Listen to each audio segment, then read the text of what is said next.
सप्तम श्रेणी विज्ञान रो आजर क्लास के समस्त को आउ थे स्वागत। आमे गला क्लास रे पदार्थर श्रेणी विभाग पढ़ीला।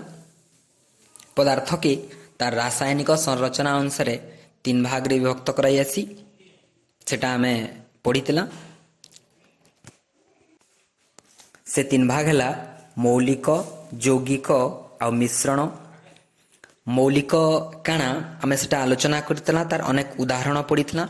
आज पर्यंत केते गुड़िए मौलिक विषय आमे जानिछु, वैज्ञानिक माने आविष्कार करिछन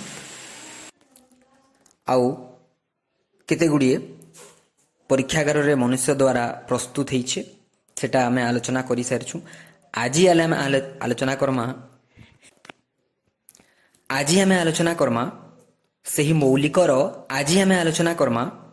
सही मौलिकर प्रकार भेद।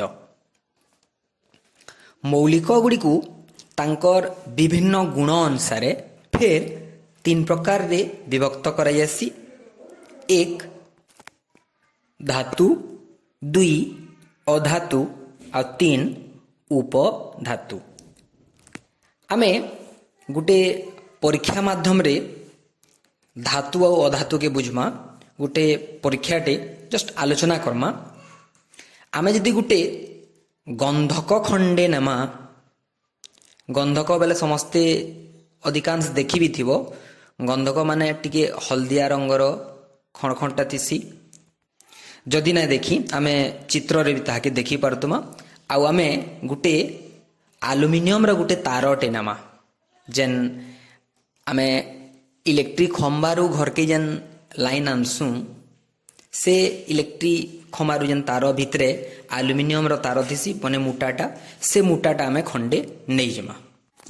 तापरे गंधक के आमे गोटे हातुड़ी साहाय्य रे पिटमा, आउ एल्युमिनियम तार खंड जेन नहीं छु ताहा के आमे हातुड़ी साहाय्य रे पिटमा।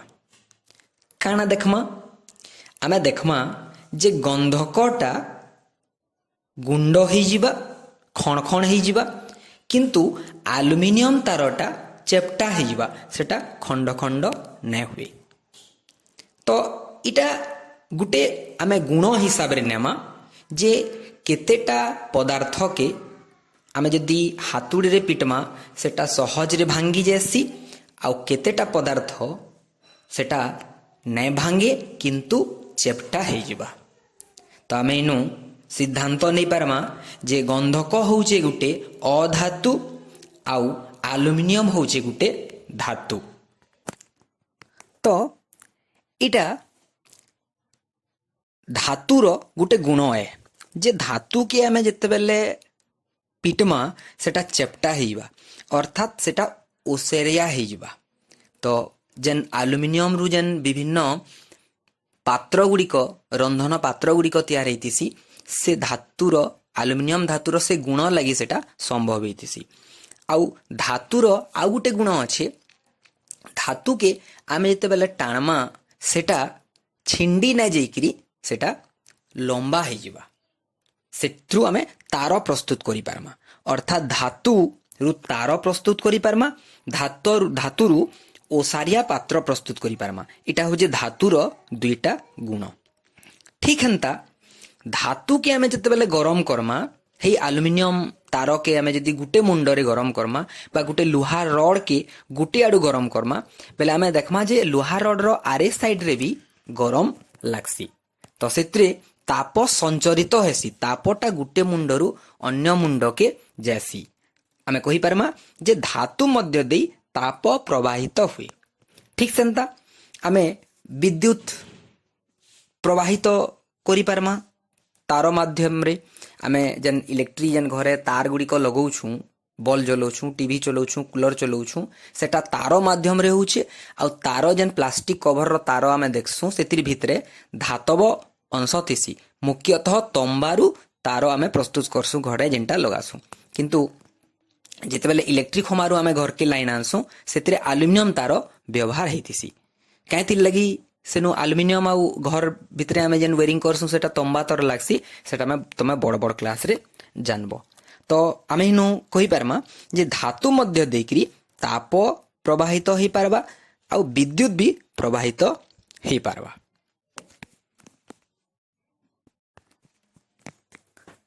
आउ दुईटा गुण अच्छे धातुर,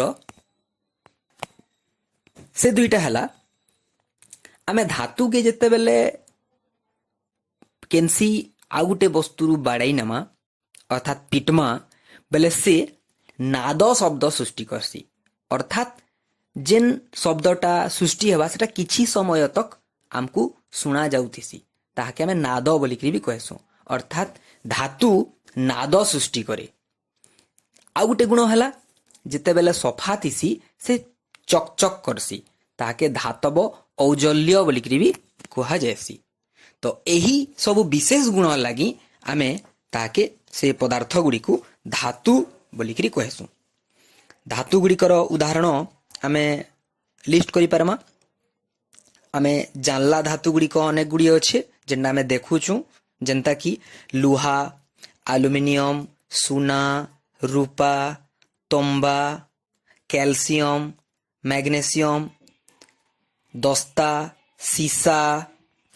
आउ ई सब धातु गुड़िक आमको प्रकृति कठिन अवस्था रे मिलसी।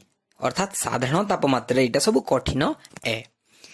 एकमात्र धातु अच्छे जेनटा होचे पारद, से साधारण तापमात्रा रे तरल अवस्था रे थिसी।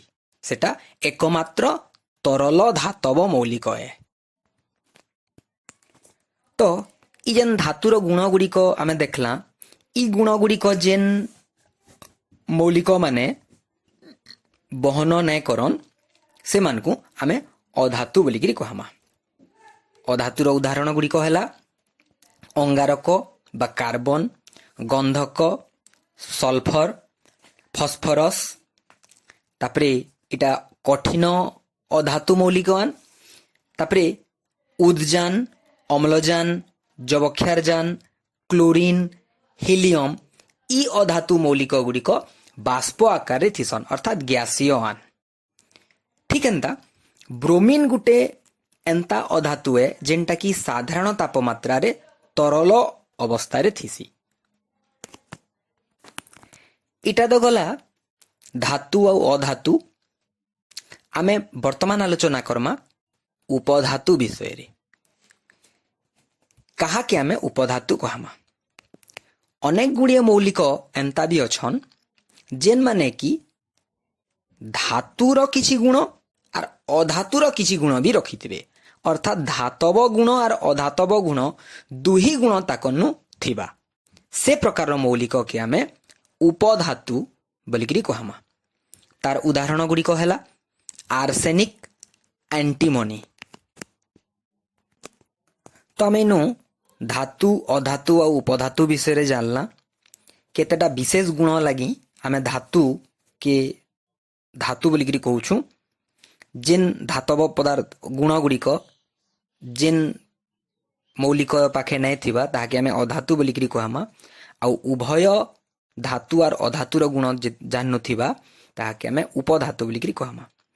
तो ई जगह रे प्रत्येक मौलिक सेटा धातु हो कि अधातु हो कि उपधातु भी हो, तांकर साधारण गुण थिबार संगे संगे प्रत्येक मौलिकर भिन्न भिन्न गुण गुड़िक रही।